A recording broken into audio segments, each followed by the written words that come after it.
Hello friends, आप सब कैसे हैं। आई होप आप सब बहुत ही अच्छे होंगे। मेरा नाम है ब्रिजेश कुमार और आप देख रहे हैं कोर्सेस पॉइंट यूट्यूब चैनल। एक क्लास जो है, एक क्लास आपकी एमएड थर्ड सेमेस्टर वालों की क्लास है और एक क्लास स्पेशली लखनऊ यूनिवर्सिटी वालों के लिए ऑर्गेनाइज की गई है। लेकिन अगर आप किसी अदर यूनिवर्सिटी से हैं और ये पेपर आपका है तो आप इस वीडियो से पढ़ाई कर सकते हैं।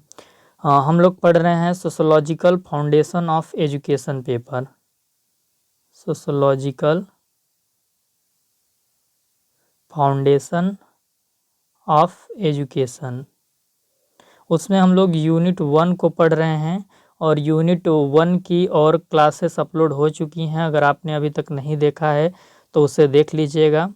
और मैं माफ़ी चाहता हूं कि काफ़ी दिन अभी क्लास नहीं आई एमएड थर्ड सेमेस्टर की, अभी क्लास कंटिन्यू आएगी। तो हम लोगों ने क्या क्या इसमें पढ़ रखा है। हम लोगों ने पढ़ा था सोशोलॉजी ऑफ एजुकेशन का कॉन्सेप्ट, नेचर, स्कोप, फंक्शन, ये सारी चीज़ें हमने देख ली थी। और फिर सोशोलॉजी ऑफ एजुकेशन में मेथड ऑफ स्टडी क्या होता है, ये चीज़ भी हमने देखा। और हमने जो दो टर्म होते हैं एजुकेशनल सोशोलॉजी और सोशोलॉजी ऑफ एजुकेशन के बीच क्या अंतर होता है, ये चीज़ भी मैंने आपको पढ़ा दी थी। उसके बाद मैंने सोशोलॉजिकल अप्रोच क्या होते हैं और एजुकेशन में इन अप्रोच को अप्लाई करने की क्या आवश्यकता होती है, इस चीज़ को भी मैंने आपको पढ़ाया है। आज की इस पर्टिकुलर क्लास में हम पढ़ेंगे एजुकेशन एज सोशल सब सिस्टम, यानी जो शिक्षा है आपकी सामाजिक उप प्रणाली या सामाजिक उपव्यवस्था के रूप में कैसे है, इस चीज़ को आज हम देखने वाले हैं। तो चलिए क्लास को स्टार्ट करते हैं। यदि आप सब इस चैनल पे नए होंगे तो चैनल को सब्सक्राइब कर लीजिएगा। वीडियो के डिस्क्रिप्शन में आपको टेलीग्राम चैनल का लिंक मिल जाएगा, तो आप टेलीग्राम चैनल को ज़रूर ज्वाइन कीजिएगा। वहाँ पे एग्ज़ाम के समय इम्पोर्टेंट पीडीएफ आपको प्रोवाइड कराए जाते हैं। और वीडियो के डिस्क्रिप्शन में ही आपको व्हाट्सएप चैनल का लिंक मिलेगा, तो आप व्हाट्सएप चैनल को भी ज़रूर ज्वाइन कीजिएगा। यहाँ पे हमारे फॉलोवर काफ़ी कम हैं व्हाट्सएप चैनल पे, तो ये पर्सनली रिक्वेस्ट है आपसे।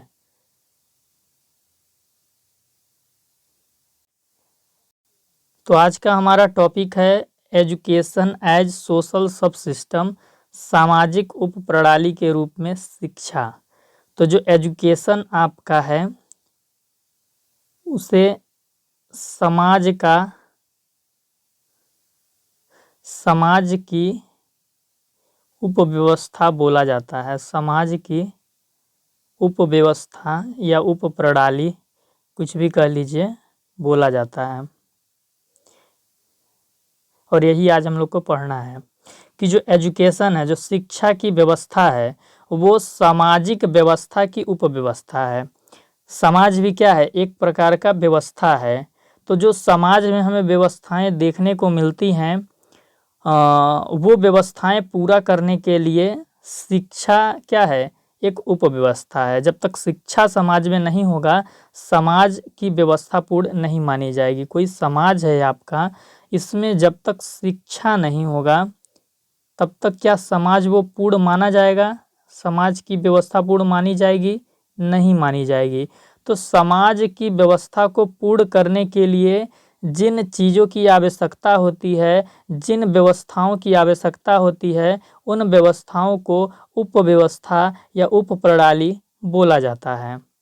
ये चीज़ हम ध्यान रखेंगे। सबसे पहले हम व्यवस्था की परिभाषा को देखेंगे और समझेंगे व्यवस्था होता क्या है, सिस्टम होता क्या है, और इसके बाद हम आगे बढ़ेंगे। उसके बाद हम देखेंगे उपव्यवस्था क्या होता है, और देन हम देखेंगे कि शिक्षा समाज की उपव्यवस्था कैसे है। ठीक, तो चलिए, सिस्टम या प्रणाली या व्यवस्था तीनों एक ही चीज़ हैं। तो इस टर्म को समझते हैं। व्यवस्था कहते किसे हैं?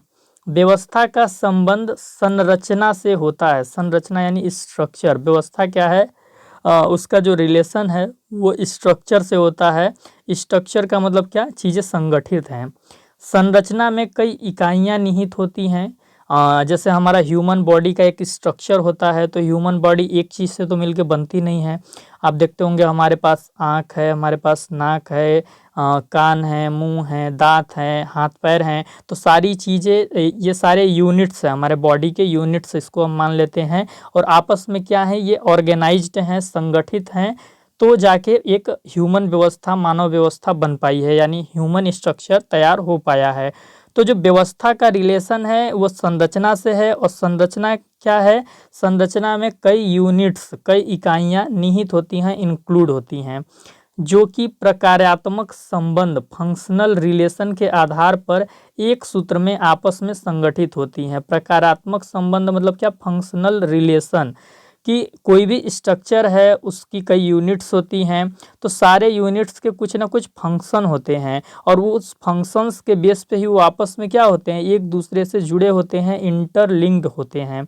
जैसे हमारा जो ह्यूमन बॉडी है, तो कान का काम है सुनना, हाथ का काम है उससे हम कोई चीज़ उठा लेते हैं, पकड़ लेते हैं, पैर से हम चलते हैं, तो सारे फंक्शन हैं, और इन्हीं फंक्शन के आधार पे क्या है, ये आपस में संगठित हैं। अगर इनमें से कोई भी एक चीज़ अलग हो जाए तो व्यवस्था क्या हो जाएगी, अपूर्ण हो जाएगी, वो पूरा स्ट्रक्चर कंप्लीट नहीं होगा।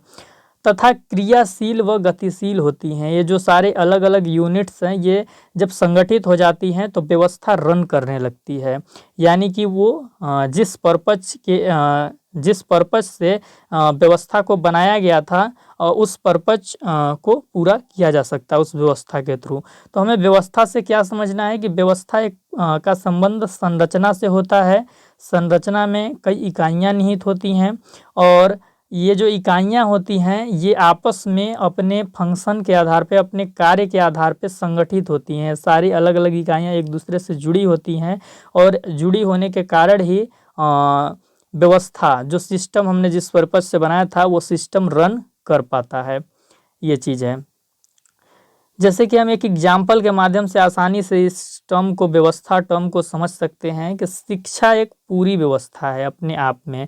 जो एजुकेशन है एक प्रकार की व्यवस्था है। व्यवस्था कैसे है, हमने क्या बोला था कि इसका स्ट्रक्चर से संबंध है। तो एजुकेशन का एक स्ट्रक्चर होता है, विद्यालय होते हैं, विद्यालय के अंदर टीचर होते हैं, टीचर के साथ स्टूडेंट होते हैं, एडमिनिस्ट्रेटिव होते हैं, उसके साथ थर्ड ग्रेड के कर्मचारी होते हैं, और जो पॉलिटिकल बॉडीज होती हैं जो एजुकेशनल पॉलिसी बनाती हैं, उस पॉलिसी को स्कूल के अंदर इम्प्लीमेंट किया जाता है। तो एक प्रकार की पूरी एजुकेशन क्या है, हमारा व्यवस्था है अपने आप में, ये पूर्ण व्यवस्था है। लेकिन जब हम एजुकेशन को समाज के संदर्भ में देखते हैं, यानी सोसाइटी के रिफरेंस में अगर हम एजुकेशन को देखते हैं, तो एजुकेशन क्या है, उपव्यवस्था है। समाज के रिफरेंस में अगर हम एजुकेशन को देखेंगे तो उपव्यवस्था है, लेकिन एजुकेशन अपने आप में एक पूरी व्यवस्था है। समाज के संदर्भ में क्या है, उपव्यवस्था है, क्योंकि समाज की व्यवस्था क्या होती है कि समाज में अच्छी शिक्षा उपलब्ध हो, अच्छा स्वास्थ्य के लिए अस्पताल उपलब्ध हो, बिजली की सुविधा हो। ये सारी चीज़ें जब तक समाज में नहीं होती हैं, जल की सुविधा हो, तब तक समाज कंप्लीट नहीं होता है। तो शिक्षा भी समाज की क्या है, एक ज़रूरत है। तो शिक्षा से ही समाज पूर्ण होता है, समाज की व्यवस्था को पूर्ण किया जाता है। तो शिक्षा क्या है, समाज की उपव्यवस्था है। चलिए, हमने समझ लिया कि व्यवस्था क्या होता है। अब आगे हम देखेंगे कि सब सिस्टम यानी कि उपव्यवस्था क्या होता है। उपव्यवस्था किसे कहते हैं, तो उपव्यवस्थाएं व्यवस्था के उन भागों को कहते हैं, यानी कोई भी व्यवस्था है तो व्यवस्था को पूरा करने के लिए इसमें कुछ छोटे छोटे यूनिट्स आएंगे, और जो छोटे छोटे यूनिट्स आएंगे ये व्यवस्था को क्या करेंगे, कंप्लीट करेंगे। तो उपव्यवस्थाएं व्यवस्था के उन भागों को कहते हैं जिनकी सार्थकता पूरी व्यवस्था के क्रियान्वयन में होती है। यानी किसी व्यवस्था को कंप्लीट करने के लिए, उसको पूरा करने के लिए जिन चीज़ों की सार्थकता व्यवस्था को पूरा करने में होती है, उसे हम उपव्यवस्था कहते हैं। जैसे कि हमारा समाज है, तो समाज तब तक पूर्ण नहीं माना जाता है जब तक कि उसमें शिक्षा न हो। तो समाज को पूरा करने में शिक्षा की सार्थकता है। शिक्षा की क्या है, सार्थकता है। शिक्षा का क्रियान्वयन करके हम समाज को पूरा कर रहे हैं। शिक्षा को मौजूद करा के समाज में हम समाज की व्यवस्था को पूरा कर रहे हैं। तो शिक्षा हमारी समाज की क्या हो गई, उपव्यवस्था हो गई। एक उदाहरण के माध्यम से समझते हैं। मान लेते हैं कोई डिंचक है, डिंचक की शादी करवानी है, क्योंकि डिंचक अब शादी के लायक हो गई है। तो डिंचक की शादी करवानी है, तो शादी के लिए भैया एक व्यवस्था करना पड़ता है। शादी क्या है, एक व्यवस्था है। शादी के लिए एक पूरा व्यवस्था करना पड़ता है। ऐसे तो हो नहीं जाता कि डिंचक की शादी करवानी है तो भैया हो गई, लड़का लड़की आए और तुरंत शादी हो गई, ऐसे तो होता नहीं। शादी एक ब्रॉड व्यवस्था है, एक बृहद व्यवस्था है। बृहद व्यवस्था कैसे है कि आप देखते होंगे, शादी अगर किसी की करानी है, डिंचक की शादी हमको करानी है, तो डिंचक की शादी कराने के लिए पूजा होगी, बहुत सारे रस्म होंगे, मंडप के रस्म होंगे, और क्या बोलते हैं, तिलक चढ़ेगा, बारात आएगी, तमाम जो छोटे छोटे रस्म होते हैं, विदाई होगी, सारी चीज़ होगी। तो ये शादी की व्यवस्था क्या है, पूजा है, रस्म है। अगर इस्लाम धर्म को भी देखें तो उसमें भी शादी में बहुत सारे रस्म होते हैं। खान पान की व्यवस्था को भी रखना पड़ेगा, बहुत सारे मेहमान आएंगे, उनके जब तक हम खाने पीने की व्यवस्था नहीं करेंगे तो शादी कंप्लीट नहीं होती है। क्योंकि शादी एक लोगों से नहीं होती, पूरे लोगों को बुलाया जाता है, 4 लोग शामिल होते हैं तो जाके शादी मानी जाती है। सांस्कृतिक गतिविधियां होती हैं, बहुत डांस करते हैं, डिंचक के जो दोस्त होंगे, डिंचक के भाई बहन होंगे, वो सब डांस करेंगे। मेहंदी की रस्म होगी, डिंचक के हाथों पे मेहंदी लगेगी, डिंचक के लिए संगीत की रस्म होगी, तब जाके ये शादी की व्यवस्था कंप्लीट होगी। तो शादी क्या है, एक व्यवस्था है, और इस व्यवस्था को पूरा करने के लिए पूजा और रस्म की व्यवस्था करनी पड़ेगी, खान पान की व्यवस्था करनी पड़ेगी, सांस्कृतिक गतिविधियों की व्यवस्था करनी पड़ेगी, डीजे साउंड बुलाना होगा, तब तो डिंचक के फ्रेंड डांस करेंगे। मेहंदी लगाने वाली लड़की को बुलाना पड़ेगा जो डिंचक के हाथों में मेहंदी लगाएगी। तो शादी एक व्यवस्था है, और इस व्यवस्था को पूरा करने के लिए पूजा रस्म की व्यवस्था करनी होगी, खान पान की व्यवस्था करनी होगी, सांस्कृतिक गतिविधियों की व्यवस्था करनी होगी। तो पूजा रस्म, खान पान, सांस्कृतिक गतिविधियां, ये सब क्या है, उपव्यवस्था हो गई। उपव्यवस्था किसकी हो गई, शादी की उपव्यवस्था हो गई। खान पान की व्यवस्था, पूजा पाठ की व्यवस्था, सांस्कृतिक गतिविधियां यानी कि डीजे साउंड की व्यवस्था, शादी की उपव्यवस्था हो गई। क्योंकि शादी एक बृहद व्यवस्था है, और इस व्यवस्था को पूरा करने के लिए जो छोटी छोटी व्यवस्था इसके लिए हम कर रहे हैं, वो शादी की उपव्यवस्था कहलाएंगी। तो ठीक उसी प्रकार एक समाज है, तो समाज में शिक्षा होता है, स्वास्थ्य की सुविधा होती है, पॉलिटिकल इन्वायरमेंट क्रिएट किया जाता है। उसके बाद आप देखते होंगे जाति व्यवस्था होती है, धर्म व्यवस्था होती है। तो ये सब क्या है, समाज की उपव्यवस्था है, क्योंकि समाज इनसे पूरित होता है, कंप्लीट होता है। तो जो जाति व्यवस्था हो गई, धर्म व्यवस्था हो गई, राजनीति व्यवस्था हो गई, अर्थशास्त्र की जो व्यवस्था हो गई, इकोनॉमिक इन्वायरमेंट, शिक्षा की जो व्यवस्था हो गई, बिजली की व्यवस्था हो गई, स्वास्थ्य की व्यवस्था हो गई, ये सारी चीज़ें क्या है, समाज की उपव्यवस्था है। शिक्षा उनमें से एक है।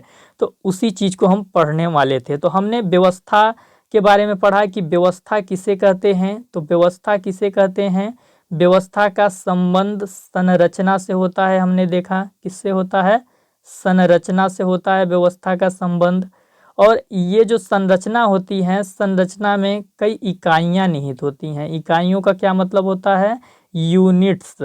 ये जो इकाइयाँ होती हैं, ये अपने फंक्शन के आधार पे, फंक्शन को हिंदी में प्रकार्य बोलते हैं, तो अपने फंक्शन के आधार पे ये इकाइयाँ जो होती हैं, ए इकाई, बी इकाई, सी इकाई, ये सब आपस में क्या होती हैं, बंधी होती हैं, संगठित होती हैं। और इन्हीं सब के संगठित होने से, ये जो इकाइयाँ हैं, इसके संगठित होने से ही व्यवस्था रन करती है, यानी व्यवस्था पूरित होती है। ये चीज़ हम कहना चाह रहे हैं। अब आप पूछेंगे कि उपव्यवस्था भी सर हमने पढ़ लिया, तो बताइए भाई उपव्यवस्था किसे कहते हैं।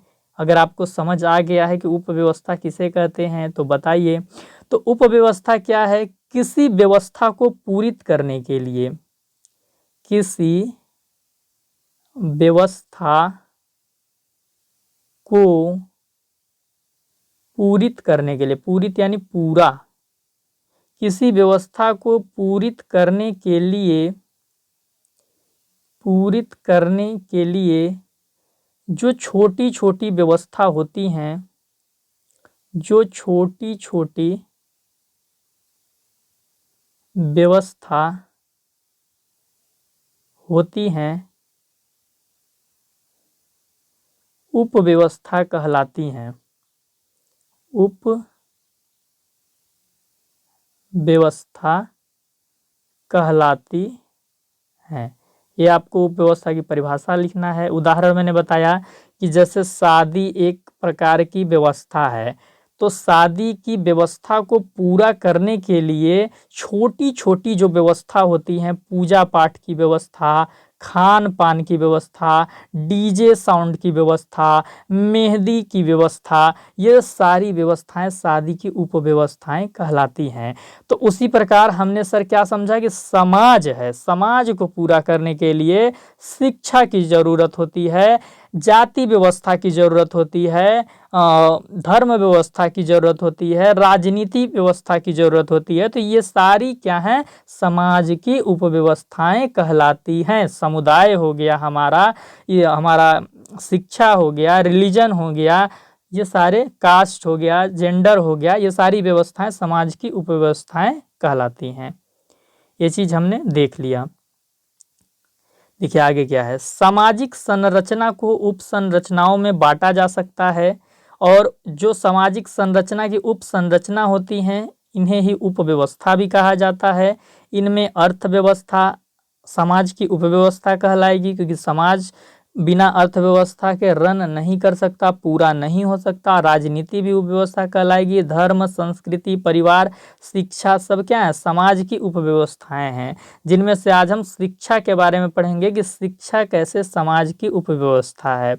तो देखिए, शिक्षा को हम समाज की उपव्यवस्था क्यों कहते हैं? अगर शिक्षा ना हो तो कोई भी समाज कंप्लीट नहीं हो सकता, कोई भी समाज आगे नहीं बढ़ सकता, कोई भी समाज प्रगति नहीं कर सकता। शिक्षा समाज की एक उपव्यवस्था है, और शिक्षा से जुड़ी कई बातें जैसे कि शिक्षा के सामाजिक आधार, शिक्षा और सामाजिक परिवर्तन, शिक्षा और समाज के संबंध इस बात को दर्शाती है। शिक्षा के सामाजिक आधार, शिक्षा का जो आधार होता है वो हम समाज से ही लेते हैं, यानी कि कोई भी पढ़ाई होती है, कोई भी एजुकेशन की व्यवस्था की जाती है, तो उसका करिकुलम हम समाज से ही प्राप्त करने की कोशिश करते हैं। समाज से प्राप्त करने की क्यों कोशिश करते हैं?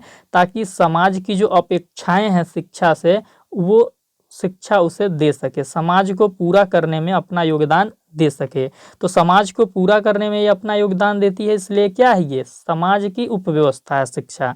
शिक्षा और सामाजिक परिवर्तन, आप देखते हैं कि शिक्षा में कुछ नया चीज़ें हम करते हैं और समाज में भी फिर वैसा ही नया हो जाता है।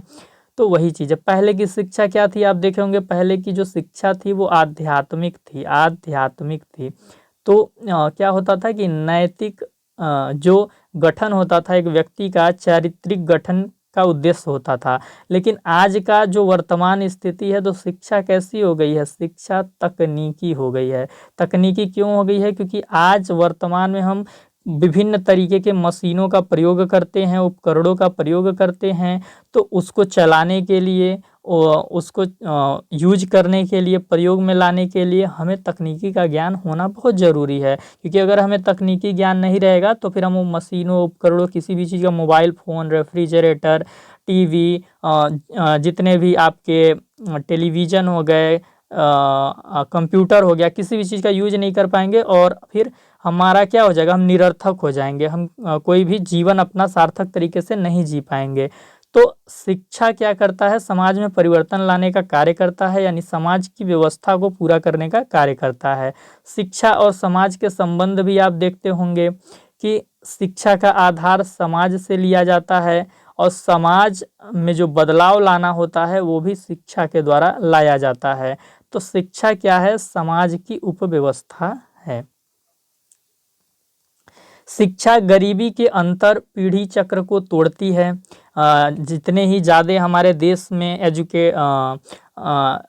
जितने ही ज़्यादा हमारे देश में पढ़े लिखे लोग होंगे, साक्षर लोग होंगे, उतना ही हमारे देश की गरीबी क्या होगी, दूर हो जाएगी। क्योंकि जो पढ़ा लिखा व्यक्ति होता है, जो स्किल्ड पर्सन होता है, वो कोई ना कोई काम करके अपना जीवन यापन अच्छे से कर लेता है।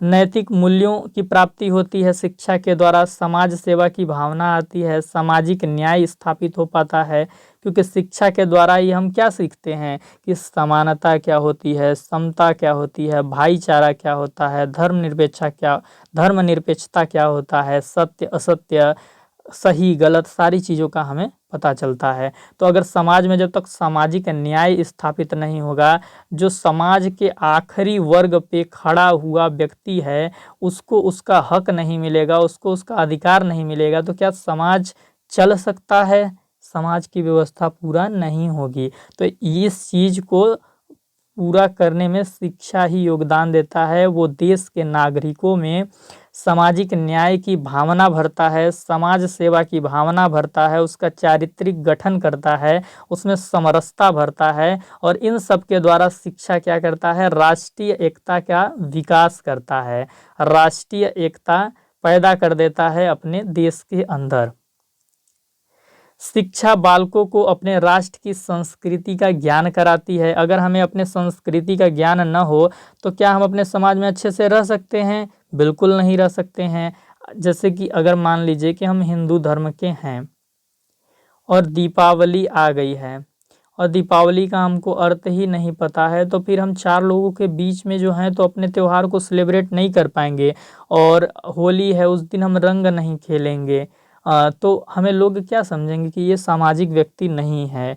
तो क्या होता है कि हमें अपने राष्ट्र की संस्कृति का ज्ञान होना चाहिए कि हम दीपावली के दिन क्या करते हैं, होली के दिन क्या करते हैं, रक्षाबंधन के दिन क्या चीज़ें होती हैं। वही इस्लाम धर्म के लिए भी लागू होता है कि ईद के दिन वो क्या करते हैं, रमज़ान के दिन क्या करते हैं। ईसाई के लिए भी आप देख सकते हैं कि क्रिसमस डे के दिन क्या करना होता है। तो राष्ट्र की संस्कृति का ज्ञान होना बहुत ज़रूरी है। शिक्षा व्यक्ति को सामाजिक, राजनीतिक और आर्थिक रूप से सक्षम बनाता है।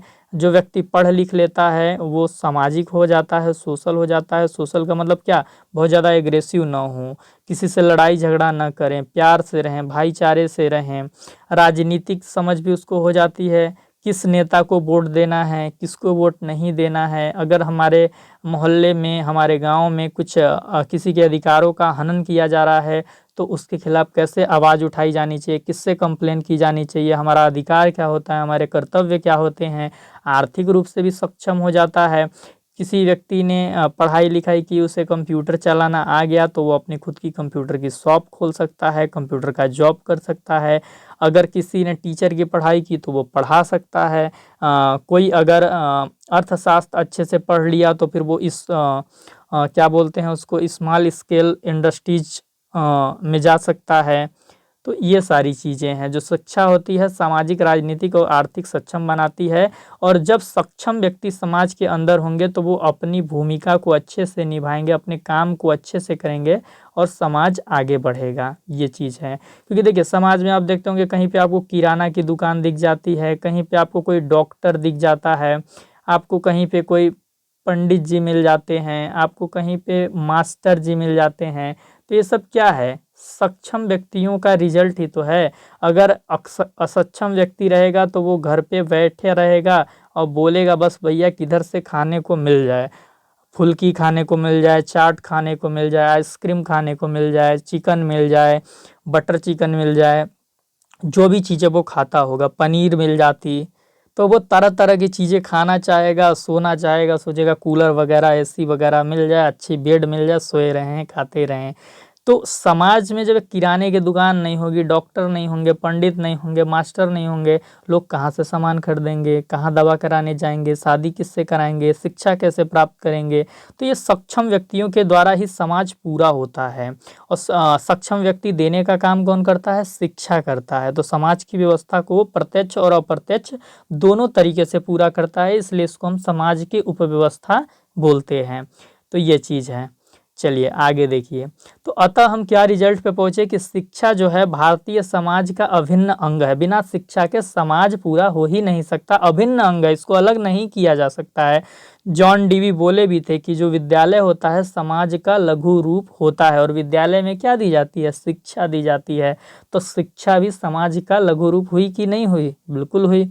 यह समाज के विकास और परिवर्तन के लिए एक महत्वपूर्ण उपप्रणाली के रूप में कार्य करता है। शिक्षा पूरी तरीके से समाज के लिए समर्पित होता है। समाज को बेहतर से बेहतर स्वरूप देने में, समाज में बेहतरी लाने के लिए, मौजूदा स्थिति में सकारात्मक परिवर्तन लाने के लिए ये पूरी तरीके से प्रतिबद्ध होता है और उसी के लिए उपप्रणाली के रूप में कार्य करता है। यहाँ पे लास्ट में हम कुछ चीज़ें देख सकते हैं कि जो एक शिक्षा होता है ये किस प्रकार का नागरिक देने का कार्य करता है। ये एक ऐसा नागरिक प्रदान करता है समाज को जो समानता को बढ़ावा देते हैं, यानी कि मेरा हक मिल गया तो भैया बगल वाले का भी हक मिल जाए। ये नहीं कि मेरे को मिल गया तो अब दूसरे से कोई मतलब नहीं, पूरा हम ही लपेट लें, पूरा हम ही खा लें, ऐसा नहीं। पढ़ा लिखा व्यक्ति अपने हक के साथ दूसरों के हक के लिए भी लड़ता है। तभी इस देश में अटल बिहारी वाजपेयी आ पाए, तभी इस देश में राजीव गांधी जी जैसे व्यक्ति आ पाए, महात्मा गांधी, चंद्रशेखर आज़ाद, भगत सिंह जैसे व्यक्ति आ पाए। वरना उनको क्या पड़ी थी, अपना खाते पीते आराम से निकल लेते। लेकिन 23 साल की उम्र में जो व्यक्ति फांसी पे चढ़ जाता है, मतलब उसे समानता और समता की समझ थी। वो उन्होंने शिक्षा ली थी और उनके शिक्षा का ऐसा फल था, उनके गुरुजी ने उनको ऐसा बताया होगा कि समानता के लिए लड़ना चाहिए। अगर समानता समाज में मौजूद नहीं है तो सामान्य नियमों का पालन करना उसे आता हो। कोई बड़ा मिल गया तो उसे अभिवादन कर लिए, उसे इज्जत दे दिए। अगर वो एक गिलास पानी मांगता है तो ला के दे दिए। समाज में किससे कैसे रहना है ये सारी चीज़ें उसको आनी चाहिए। विश्वव्यापी नियमों का भी ज्ञान उसे होना चाहिए। मंदिर में चले गए तो चप्पल पहन के ही न घुस गए, ये सारी चीज़ें उसके आत्मनियंत्रण होना चाहिए, सेल्फ कंट्रोल होना चाहिए, आत्मसंयम होना चाहिए, ताकि एग्रेसिव ना हो, गुस्सा होकर किसी को मार मत दे, किसी का खून न कर दे, कहीं पे कुछ भी अपनी भावनाओं को कंट्रोल कर सकें।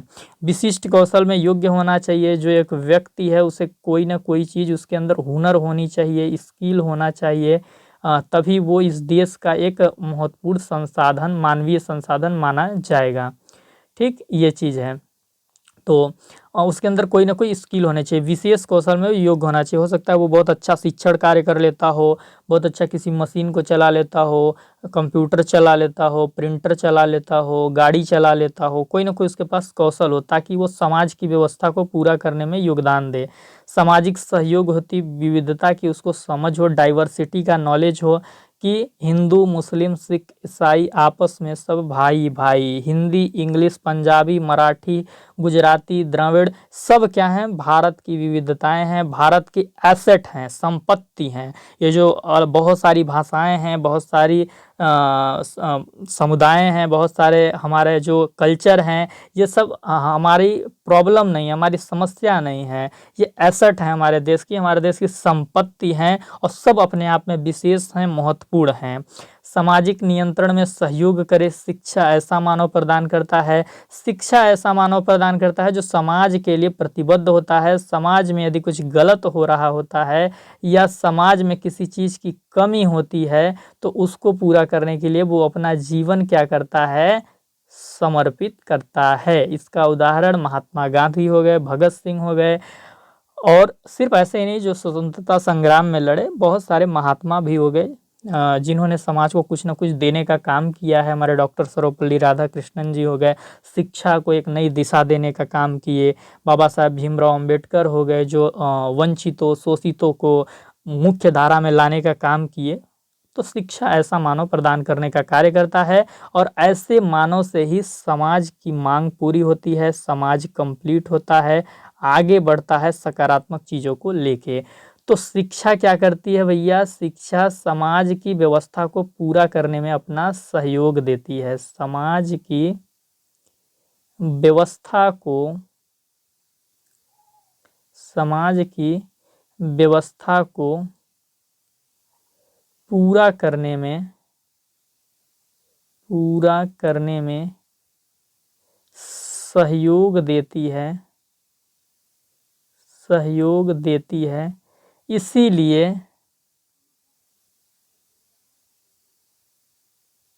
इसीलिए शिक्षा को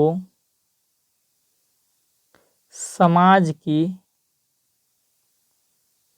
उपव्यवस्था कहते हैं। समाज की उपव्यवस्था